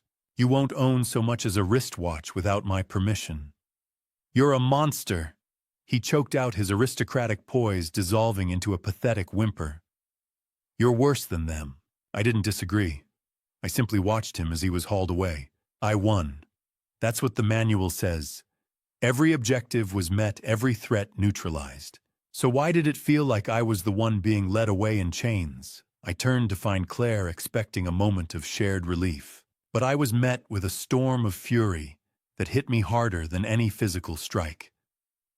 She stood amidst the wreckage of her wedding, her bouquet a mangled heap of crushed lilies and ozone-scented air.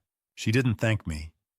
She erupted, screaming that I hadn't saved her. I had just proven that every single person in her life was a professional liar. You didn't do this for me, she shrieked, her voice echoing off the high stone arches. You did this to prove you were right. You destroyed my life to satisfy your own paranoia. Claire, wait, everything I did to protect you. I pleaded, reaching out a hand.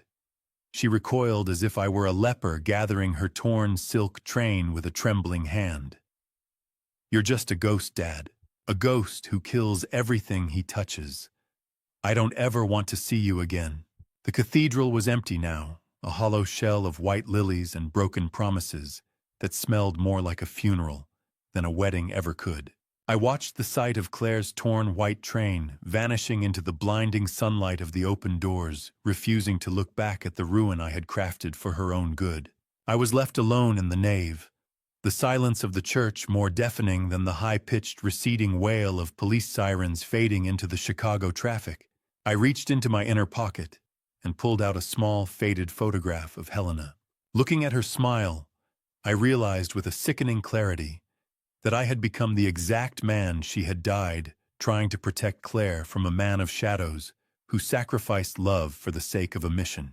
The echoing slam of the cathedral doors rang out like a final judgment, leaving me in the gathering gloom. I stood in the center of the aisle, the cold stone floor anchoring me to a hollow victory, and realized that in saving my daughter's life, I had successfully killed her father. 6 months later, the Chicago winter had set in a cold that matched the silence in my house and the distance in my daughter's eyes. The flickering blue light of the television was the only company I kept these days, a pale ghost of the fire that used to burn in this hearth when Claire was still a child who believed her father was just a simple man. I sat in the darkened living room, the mechanical hum of the refrigerator, the only other sound in a home that felt too large for one person. On the screen, a news anchor was conducting a media autopsy of what they called the cathedral sting. They dissected Brian Maxwell's fall from grace with a morbid fascination, detailing the $12 million debt and the deep-seated ties to Macau syndicates that had been unearthed. The report mentioned that even my modest textile firm had been liquidated in the fallout, making me appear to the public as just another victim of Brian's predatory scheme. It was a useful lie, one that buried my true role in the debris. Grainy footage showed Eleanor being led into a federal courthouse, her head bowed in a way I never thought I'd see. I sipped my stale tea. The liquid cold and bitter feeling, no joy in the victory. I did what I had to do. I whispered to the shadows. But why does it feel like I played a losing hand? Is it a rescue if the person you saved never wants to see your face again? That was the question that had been gnawing at me for half a year. I watched the news cycle pivot to a live clip of Claire standing on the steps of Sterling Logistics. She looked older, her features sharpened by the ordeal, but she possessed a resilience that made my chest tighten with a painful pride. She was announcing the successful purge of all Maxwell influence from her company, speaking about transparency and moving forward alone. She never once mentioned my name. As she spoke, the distant sound of sirens drifted in from the street, a reminder of the world I had used to save her. She told the reporters that Sterling Logistics remained a legacy, but a family of one from this day forward. I watched her every micro-expression searching for the girl I knew. She's strong, Helena, I thought, looking at the silver-framed photo on the mantel. Just like you. And just as angry. I reached out and touched the cold silk of the necktie. I still wore a habit of a man who no longer had a mission, but couldn't quite stand down. Justice is a cold dinner. I've been eating it for 40 years. It fills the stomach, but it never quite warms the blood. As the news segment ended, I saw a subtle hand gesture Claire made as she adjusted her papers. It was a small 3-finger tap against her thumb, a sign we had used when she was 5 years old to indicate she was safe. It was quick, almost invisible to anyone who hadn't spent a lifetime studying her, but it was there. She knew I was watching.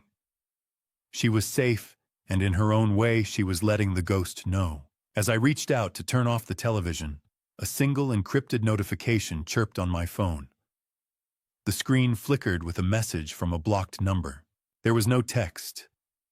Only a set of coordinates for a specific park bench I hadn't visited in 20 years. I stood up, my knees popping in the silence, and felt the old familiar weight of anticipation return to my gut. The coordinates weren't just a location. They were a summons from the only part of my life I had tried to keep alive.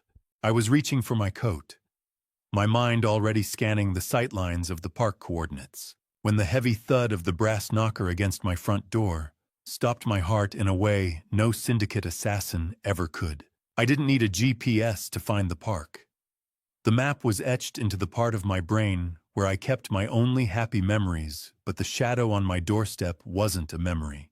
I opened the door to find Claire standing in the late autumn rain, looking nothing like the polished CEO from the news. She was wearing an old hoodie from her college days, the fabric damp and clinging, and she carried a heavy weathered leather satchel that looked like it weighed 100 pounds. The reek of damp wool and rain-slicked pavement filled the entrance hall. "You're not at the park?" I said, the words coming out as a breathless rasp. "I sent those coordinates to see if you'd still run toward the shadows, Dad," she replied, her eyes hollow and searching. "I'm already here." She pushed past me into the house, her boots tracking wet leaves onto the hardwood, and headed straight for the study, the room that had been strictly off-limits for as long as she could remember. The ticking of the grandfather clock in the silent house felt like a countdown. The park bench had been a loyalty test, a lure, to see if the station king was still active in the network, and my readiness to go had confirmed every dark suspicion she harbored. Claire dropped the leather satchel onto my mahogany desk, the heavy thud of paper hitting wood echoing like a final gavel. She unbuckled the straps with trembling hands, revealing a mountain of documents. The secret was out. Not just the Maxwell's secret. Mine. She told me she had spent the last 6 weeks using her own forensic team to bypass every redaction in the FBI file Vance had conveniently left in her evidence locker. She looked at me, and I saw the blueprints of a prison she'd lived in her entire life without noticing the bars. She began pulling out the yellowed, brittle texture of old mission reports, laying them out like a map of my sins. "I read it," she whispered. "All of it. The Section 8 reports the Macau cables, the extractions in Seoul. I know about the Silver Shepherd protocol. I know why Mom really died." I stood paralyzed, the weight of 20 years of lies collapsing onto my shoulders. "I never wanted that paper to be your inheritance, Claire," I whispered, but the words felt thin and useless. She looked at the room with a painful clarity, finally understanding that every boring business trip to Tokyo or Frankfurt was a shadow war fought to keep the wolves from her bedroom. She looked at me like I was a stranger, yet for the first time she was truly seeing me. She pulled a single blood-stained document from the bottom of the bag, the original mission report from the night Helena died, and laid it over my heart. But then her hand dived back into the satchel, pulling out a second hidden file. She had found the account ledgers showing that for the last decade, I had been anonymously funding Sterling Logistics' global expansion through a shell company in the Caymans. I wasn't just a ghost protecting her. I was the silent partner who had built the very pedestal she stood on. Claire stood in the threshold of my study, holding the physical evidence of my secret life, the rain-damp silk of her hoodie the only thing keeping her from shattering. I looked at the report.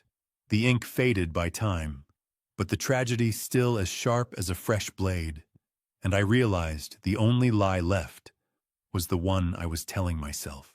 I looked at the rust-colored stain on the folder, the physical remains of the day my world ended, and realized I could no longer hide behind the shadow of the man I used to be. For 20 years, I had let Claire believe her mother died in a random, tragic car accident. I sat at my mahogany desk, the soft, rhythmic ticking of the study clock, the only sound in the room until I finally broke my silence. I told her the truth. It wasn't an accident. It was a retaliatory strike by a cartel I had dismantled during my time in Seoul. I didn't lie because I was ashamed of the work, Claire, I said, my voice thick with cathartic grief. I lied because your mother's last breath was a plea to keep you out of the light. She wanted you to have a life where you never had to look over your shoulder. I spent the rest of my years playing the simple textile man to ensure the remaining threats never saw you as a target. I described the hidden agony of watching her resent my perceived weakness while I was secretly coordinating with global intelligence assets to keep the monsters at bay. You let me hate you for being ordinary, she whispered, the salt of a shared final tear trailing down her cheek. You were the only thing keeping the wolves away, and I treated you like a burden. The truth was a heavy garment I'd worn for 20 years.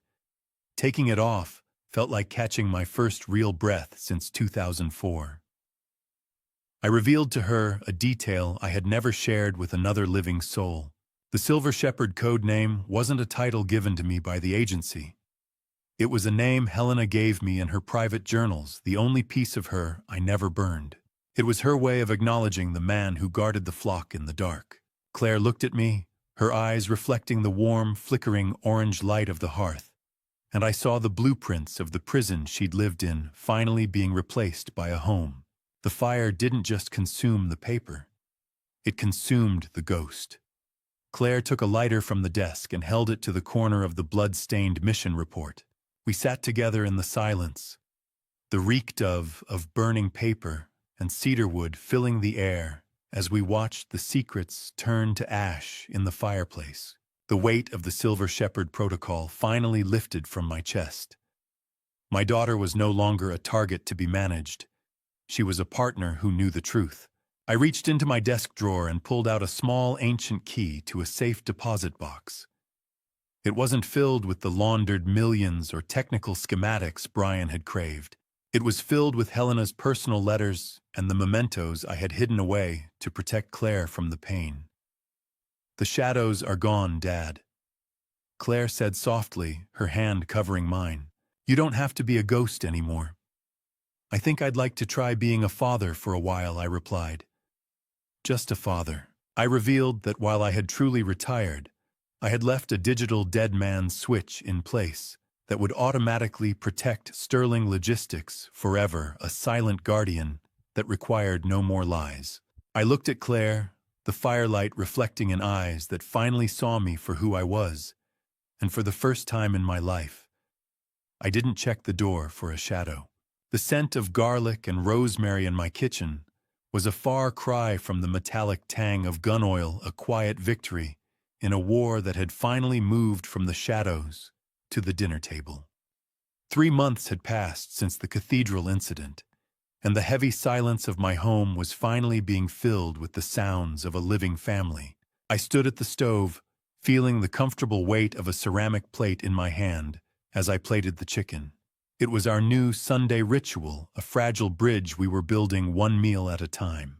I had spent decades monitoring her safety through encrypted feeds, but watching her sit at my dining table pouring herself a glass of wine was the only intelligence report I ever truly wanted.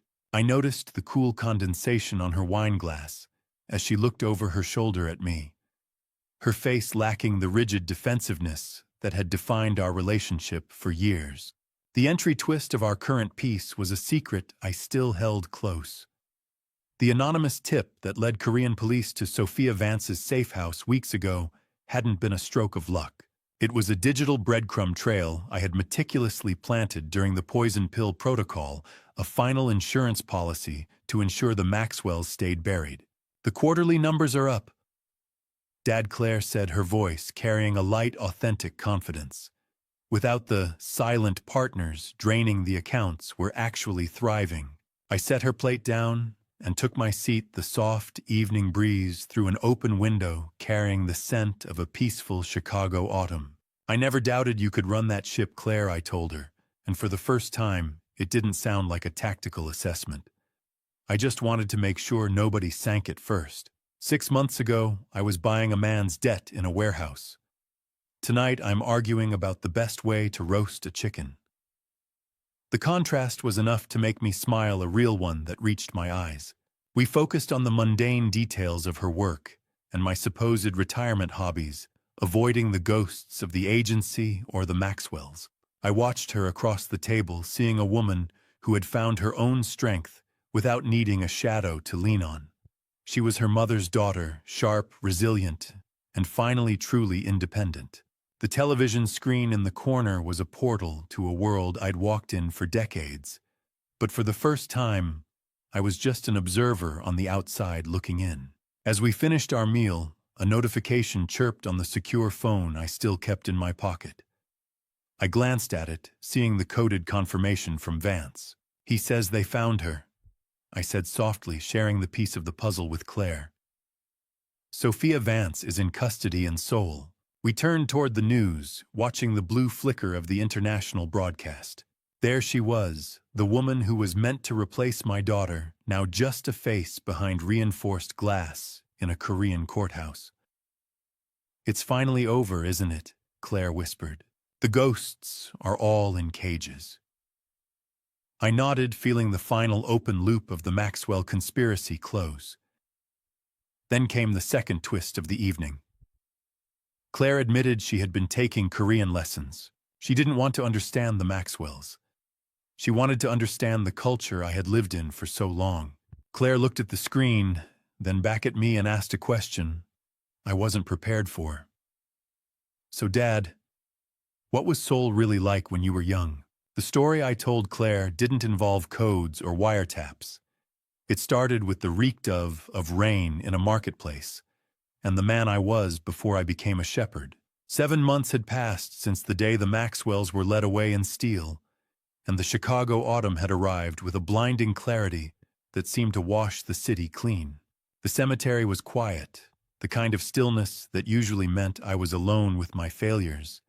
But today, the crunch of frost-covered gravel beneath 2 sets of feet sounded like a truce. I walked beside Claire toward the familiar granite slab under the ancient oak tree. I had already bought the plot next to Helena years ago, a silent preparation for a lonely exit. But as I felt the soft, warm weight of Claire's hand in mine, I realized I wasn't in a hurry to occupy it anymore. I placed a single white lily on the granite. It was the same flower that had mocked me at the cathedral, but here in the cold morning light, it finally represented a completed cycle of protection. "I kept her safe, Helena," I whispered in the private chapel of my mind. Just like I said I would. The secret she died for had finally been unburdened, and the silence between my daughter and me was no longer a wall, but a shared bridge of grief and understanding. "She would have been proud of the man you were," Dad Claire said softly, her voice steady. "And the one you're finally becoming." I didn't check the rearview mirror once on the drive over. The habit of a lifetime, a reflexive scan for shadows and tales, had been broken by a single morning of truth. After leaving the cemetery, I stopped by St. Jude's Cathedral alone.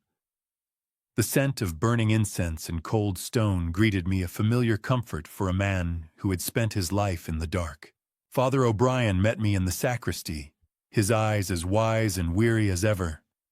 I handed him an envelope, a final massive donation from the Apex Capital accounts. It was the remains of the Maxwell debt I had liquidated, blood-stained currency that needed to be laundered into something holy. Consider this the final audit of the Maxwell estate, Father. I said the words carrying a weight of finality. This will fund the new sanctuary for victims of domestic financial abuse. We shared a silent nod of mutual respect. He knew the necessary sins I had committed in the name of a higher good, and he accepted the tithe without judgment. "Go in peace, Alaric," he replied, his voice gravel over silk. The ledger is clean. I walked through the heavy oak doors and felt the autumn sun warming my face. The money wasn't mine to keep. It was a ghost's treasure, and I was done being a ghost. Earlier that morning, I had destroyed the last physical copies of the Silver Shepherd files, watching the yellowed pages curl into ash. I kept only the memories that Claire now shares with me. For the first time in 20 years, I wasn't looking for the exit or scanning the crowd for a threat. I reached into my pocket and touched the rough texture of the granite dust on my fingertips, a reminder of where I had been. I was no longer an operative, a fixer, or a station king. I was just a man walking down the cathedral steps into a bright Chicago afternoon. I breathed in the crisp, cold air and realized the only mission left was the one I had ignored for far too long living. I stepped onto the sidewalk, the sun high and brilliant, and for the first time in my life, I didn't check the door for a shadow. For 30 years, I lived in a house full of exits. Tonight, for the first time, I finally felt like I was standing in a home. The project was complete, but the silence that followed wasn't the hollow quiet of a finished mission. It was the peaceful stillness of a room that no longer needed to hide its occupant. I returned to my study, the golden glow of the lamp, casting long, soft shadows that didn't feel threatening for once.